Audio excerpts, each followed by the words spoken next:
Hello everyone, once again welcome back on my YouTube channel. Today we will cover the topic water pollution, cause of water pollution. Okay. So let's start the topic. The topic is related to environmental science.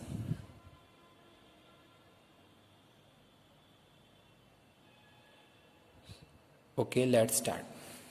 Water pollution. Water is a precious resource, and without it life is not possible on earth. As we earlier discussed water is very precious sources. ठीक है, water क्या है हमारे लिए बहुत ज़्यादा precious sources है, क्योंकि बिना पानी के तो लाइफ सर्वाइव है ही नहीं अर्थ पे. तो जैसा कि हमने पहले भी डिस्कस किया है कि क्या इसकी स्केयरसिटी, जिन जिन सिटीज़ में इनकी स्केयरसिटी है, अगर हम इंडिया की बात करें तो इंडिया में बहुत सारे ऐसे एरियाज़ हैं जहाँ पानी की बहुत ज़्यादा कमी है.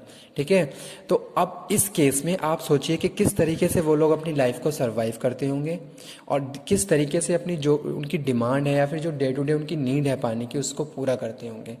क्योंकि पानी एक ऐसी चीज़ है जिसके बिना हम बिल्कुल भी जीवित रह ही नहीं सकते. हमें क्या है, पर डे पीने के लिए पानी चाहिए, अपने पर्सनल यूज़ के लिए वाटर चाहिए. ठीक है, डे टू डे खाना पकाने के लिए हमें पानी चाहिए. तो पानी से ही हमारे बहुत सारे काम, दिन भर की हमारी जो बहुत सारी जो उपयोगिताएं हैं, यूटिलिटी है पानी से, वो पूरी होती है. अब सोचिए अगर इन केस पानी की अगर स्केयर कमी हो जाए तो किस तरीके से कैसी लाइफ होगी. आप इस तरीके इन सारी चीज़ों को सपोज कर सकते हैं और वो सीन आप प्रॉपरली आप एनालाइज कर सकते हैं. तो वाटर क्या है, वाटर बहुत प्रीशियस रिसोर्स है, and without it life is not possible on the earth. Human being है, पानी की ज़रूरत है. एनिमल्स हैं, ठीक है, उनको पानी की ज़रूरत है. प्लांट्स हैं, एग्रीकल्चर्स है, इन सब चीज़ों को ग्रो करने के लिए पानी की ज़रूरत है. कोई इंडस्ट्री है, कोई ऑर्गेनाइजेशन है, वहाँ पे भी पानी की ज़रूरत है. तो हर केस में किसी भी ऑर्गेनाइजेशन की बात कर लें, वहाँ पे क्या है, it is a very precious resource. ठीक है, आप देखिए बहुत सारी इंडस्ट्रीज चल रही हैं आज के टाइम में. तो इंडस्ट्रीज चल रही हैं बहुत तो वहाँ पे कुछ ना कुछ मैन्युफैक्चर हो रहा है. पानी की ज़रूरत हर जगह है. अगर आप वहाँ पे पानी यूज़ कर रहे हैं तो ये सारी चीज़ें क्या है, हमारी डे टू डे रिक्वायरमेंट्स हैं. अब सोचिए अगर पानी की जो परसेंटेज है, जैसा कि हमें पता है कि भाई जो सॉल्ट कंसनट्रेटेड वाटर है वो 97% है, जो फ्रेश वाटर है वो 3% है. अब सोचिए उसमें भी अगर जो हमारे पास फ्रेश वाटर की जो परसेंटेज है वो भी डाउन होती जा रही है, just because of the pollutants जो हम क्या कर रहे हैं, पानी को पोल्यूट कर रहे हैं. ठीक है, तो इससे कितना इफेक्ट पड़ेगा हमारे ऊपर और हमारी आने वाली जनरेशन्स के ऊपर. तो ये सारी चीज़ें हम बात कर रहे हैं आज के इस टॉपिक में. Water is getting polluted day by day due to the excessive and careless use of percent of available water is reducing. ठीक है, जैसा कि हमें पता है पानी की परसेंटेज कितनी कम है, उसमें भी हम बात कर रहे हैं वाटर इज गेटिंग पॉल्यूटेड. पानी को हम डे टू डे पोल्यूट करते जा रहे हैं. कैसे? Day by day due to excessive use. आप बहुत ज़्यादा पानी यूज़ कर रहे हो. जहाँ पे पानी की जितनी, अगर 10 लीटर पानी की ज़रूरत है वहाँ पे आप 20 लीटर पानी यूज़ कर रहे हो, क्योंकि आपको पता नहीं है कि आज पानी की स्केर्सिटी क्या है और अगर इसकी कमी हो गई तो हमें किस तरीके से हमारी लाइफ होगी. ठीक है, ये चीज़ आप उन लोगों से पूछिए जहाँ जो लोग बूंद बूंद पानी को तरसते हैं, या फिर पानी के लिए उनको बहुत किलोमीटर दूर तक जाना पड़ता है, पानी वहाँ से स्टोर करना पड़ता है, तब जाके वो अपनी डे टू डे डिमांड है जो उनकी, वो उनको पूरा करते हैं. ठीक है, लेकिन अगर हम बात करें उन एरिया की जहाँ पानी की कोई कमी नहीं है, ठीक है, लेकिन वो लोग क्या कर रहे हैं, एक्सेसिव यूज़ कर रहे हैं, जिससे पानी का जो लेवल है वो डाउन होता जा रहा है. अगर देखिए, अगर आप इसका एक इफेक्ट ये भी पड़ता है कि किसी एक रेनी सीजन में अगर हम देखें बारिश नहीं हो रही है, ठीक है, तो पानी का लेवल कितना डाउन हो जाता है. तो उस केस में किस तरीके से पानी की कमी हो सकती है, ये सारी चीज़ें हम यहाँ बात कर रहे हैं. एक्सेसिव यूज़, जैसे कि क्या है, डे टू डे बहुत सारी चीज़ें हैं जहाँ हम पानी को यूज़ करते हैं. ठीक है, अगर हम बात करें हाउस होल्ड की तो वहाँ पे भी बहुत एक्सेसिव यूज़ किया जाता है. ठीक है, अगर हम बात करें इंडस्ट्री की तो वहाँ पे भी यूज़ किया जा रहा है, प्लस पोल्यूट भी किया जाता है. हालांकि गवर्नमेंट ने बहुत सारे प्रिवेंटिव एक्शन लिए हैं, गवर्नमेंट ने बहुत सारे रेगुलेशंस लगाए हैं, बहुत सारे प्रोविजंस बनाए हैं. उसके बिहाफ पे हम क्या कर सकते हैं, इन सारी चीज़ों को कवर अप कर सकते हैं. ठीक है, तो नेक्स्ट यहाँ पे हम बात करें, there are many ways which cause water pollution and effects of its very harmful for all living and non living objects. Water pollution can be defined as the presence of solid, liquids or gaseous in such concentration that may alter the quality. As we know, water quality and water concentration and the percentage is 97% and the fresh water bodies is 3%. Water pollution can be defined as presence of solid. ठीक है, अगर हम pollution की बात कर रहे हैं तो उसमें हम बात कर रहे हैं सॉलिड पॉल्यूटेंट्स की, लिक्विड पॉल्यूटेंट्स की और गैशियस पॉल्यूटेंट्स की. तीनों ही टाइप के पॉल्यूशंस की बात कर रहे हैं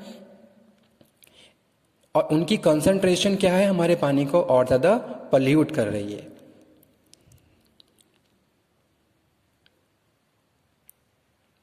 ठीक है, जैसा कि हमें पता है कि अगर हम बात करें इंडस्ट्रियल वेस्ट की बात करें या फिर हम पहले हाउस होल्ड से स्टार्ट कर लेते हैं. ठीक है, तो जो कॉज ऑफ वाटर पॉल्यूशन है इसमें हम बात कर रहे हैं the principal sources of water pollution resulting from exploration and production operation are. First है डोमेस्टिक वेस्ट, यानी कि हम जो अपने डे टू डे हमारे जो भी वर्क हैं वहाँ से भी क्या है बहुत सारी ऐसी प्रैक्टिसेस हैं जिसकी वजह से क्या है हम पानी को पोल्यूट कर रहे हैं. ठीक है, तो वो भी क्या है एक मेन कॉज है वाटर पोल्यूशन का. जैसे कि आपने देखा होगा किस तरीके से हम एक्सेसिव यूज़ करते हैं वाटर का और उसके बाद उसको पोल्यूट कर देते हैं. या फिर आप हम देखते हैं जैसे कि रिक्रिएशनल वे में देखिए तो वहाँ पर भी किस तरीके से पानी को यूज़ किया जा रहा है और फिर उसको वेस्ट किया जा रहा है और ऐसे ही उसको ड्रेन कर दिया जाता है. तो ये भी एक बड़ा कॉज है. सेकंड है सीवेज सिस्टम. आपने देखा होगा अगर किसी एक शहर की बात करें तो उसके जो सीवेज सिस्टम है वो प्रॉपरली फिर उसके बाद उसको किसी नहर या किसी तालाब में खोल दिया जाता है. तो ये भी एक बहुत बड़ा कॉज है किसका, वाटर पोल्यूशन का.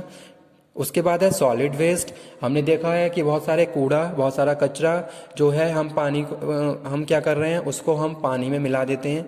ठीक है, तो वो भी क्या है एक कॉज है वाटर पोल्यूशन का. Industrial waste also very important and major pollutant of water pollution. चाहे हम किसी भी टाइप की इंडस्ट्री की बात करें, जैसे केमिकल इंडस्ट्री की बात करते हैं तो केमिकल युक्त पानी को अगर हम बाहर इसी तरह ऐसे ही ड्रेन कर देंगे तो उससे जो हमारा जो और वाटर बॉडीज़ हैं वो सारी भी क्या है पॉल्यूट हो जाएंगी. तो इसके लिए हालांकि गवर्नमेंट ने बहुत सारे प्रिवेंटिव एक्शन लिए हैं. जैसे कि बताया गया कि अगर आप पानी को एक स्टैंडर्ड क्वालिटी से ज़्यादा यूज़ कर रहे हो तो उस केस में आपको क्या करना पड़ेगा, उसको ट्रीट करके ड्रेन करना होगा. ठीक है, तो ये सारी प्रैक्टिसेस आज के टाइम में चल रही हैं लेकिन इतनी इफेक्टिवली नहीं चल रही हैं. उसके लिए बहुत सारे बॉडीज़ भी बनाई गई हैं, बहुत सारी कमिटीज़, बहुत सारे ट्रेनिंग प्रोग्राम भी किए गए हैं. ठीक है, और जो इंडस्ट्रियलिस्ट हैं जो एंटरप्रेन्योर हैं उनको भी बहुत ज़्यादा एक तरीके से उनको मोटिवेट किया गया है कि वो इस तरह की प्रैक्टिसेस को ना करें ताकि आने वाले टाइम में हमें मेजर प्रॉब्लम ना हो. ठीक है, acid rain is also a cause of water pollution. Next one oil industry. अगर हम ऑयल इंडस्ट्री की बात करें तो देखिए किस तरीके से वहाँ पानी के बीचों बीच इन सारी प्रैक्टिसेस को पूरा किया जाता है. एक्वेटिक प्लांट्स, आपने देखा होगा प्लांट्स में बहुत सारे एक्वेटिक प्लांट्स जो होते हैं जो पानी में होते हैं, पानी के न्यूट्रिएंट्स को वो ख़त्म कर देते हैं. ठीक है, और कितनी तेज़ी से वहाँ पे वो फैलते हैं. तो ये भी एक मेजर कॉज हो सकता है किसका, वाटर पोल्यूशन का. उसके बाद हम बात करें रिलीजियस मीन्स. ठीक है, बहुत सारे हमारी ऐसे रिलीजियस मीन्स हैं जिसकी वजह से हम क्या कर रहे हैं पानी को पोल्यूट कर रहे हैं. जैसे कि क्या है हम पानी में बहुत सारी चीज़ें, जैसे सपोज कुछ ऐसी चीज़ें हैं जो हमारे धर्म से रिलेटेड हैं तो उसको हम पानी में बहा देते हैं. तो ये सारे कॉजेज़ हो सकते हैं किसके, वाटर पोल्यूशन के. ठीक है, तो ये हम बात कर रहे हैं कॉज ऑफ वाटर पोल्यूशन में. तो यहाँ पे हमने बात की, सेकंड पॉइंट पे आ जाइए, थर्ड पॉइंट पे. There are many way which cause water pollution and effect it very harmful for all living and non living objects.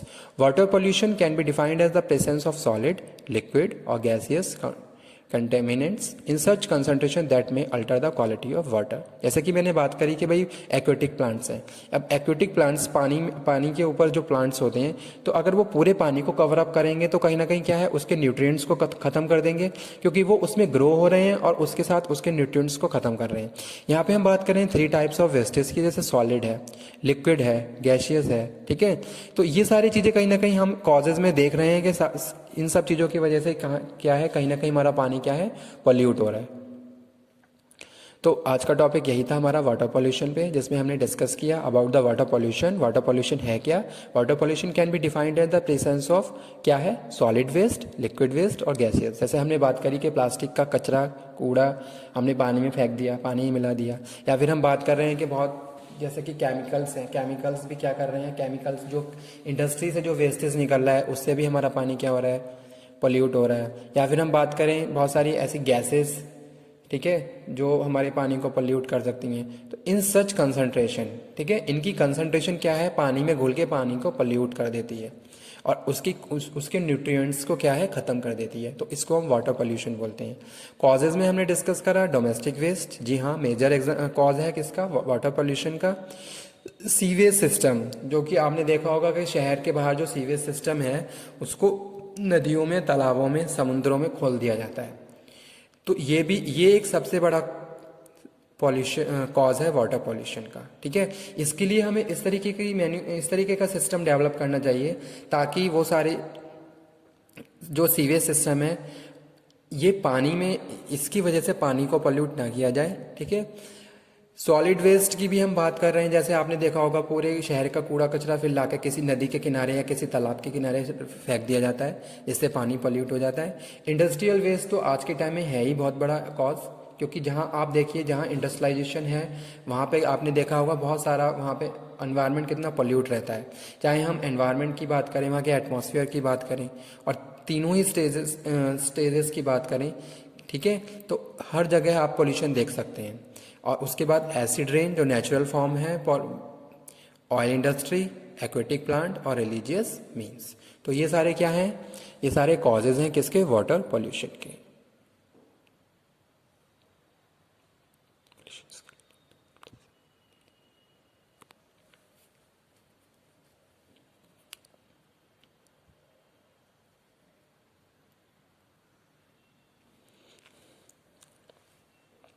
Okay, तो आज का टॉपिक हम यहीं पे कवर अप करते हैं, वाटर पॉल्यूशन, ठीक है। नेक्स्ट टॉपिक में हम बात करेंगे preventive action taken by the government for water pollution.